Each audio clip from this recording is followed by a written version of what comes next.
yang dalam penalaran yang wajar potensial diusulkan oleh partai politik atau gabungan partai politik peserta pemilihan umum sebagai calon presiden dan calon wakil presiden.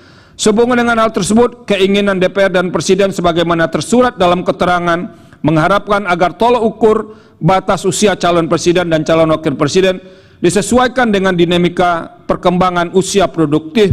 Menurut Mahkamah, hal demikian menjadi ranah kewenangan DPR dan Presiden untuk membahas dan memutuskannya dalam pembentukan undang-undang.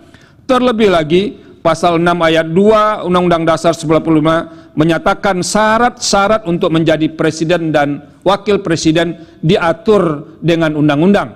Dalam hal ini, batas usia calon presiden dan calon wakil presiden termasuk syarat yang ditentukan oleh undang-undang.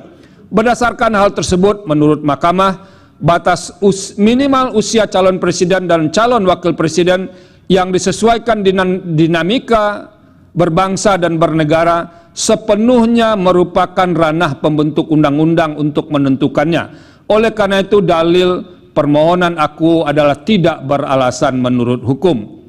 Menimbang bahwa berdasarkan seluruh uraian pertimbangan hukum di atas, norma pasal 169 huruf Q Undang-Undang 7 2017 sepanjang tidak dimaknai berusia sekurang-kurangnya 35 tahun telah ternyata tidak melanggar hak atas kesamaan kedudukan dalam hukum dan pemerintahan, hak atas pengakuan, jaminan, perlindungan dan kepastian hukum yang adil, serta perlakuan yang sama di hadapan hukum, serta hak memperoleh kesempatan yang sama dalam pemerintahan, sebagaimana dijamin dalam pasal 27 ayat 1, serta pasal 28D ayat 1 dan ayat 3 Undang-Undang Dasar 1945. Dengan demikian, dalil para pemohon adalah tidak beralasan menurut hukum untuk seluruhnya. Menimbang bahwa terhadap hal-hal lain tidak dipertimbangkan lebih lanjut karena dinilai tidak ada relevansinya. Konklusi. Berdasarkan penilaian atas fakta dan hukum sebagaimana diuraikan di atas, Mahkamah berkesimpulan: 1. Mahkamah berwenang mengadili permohonan akuo.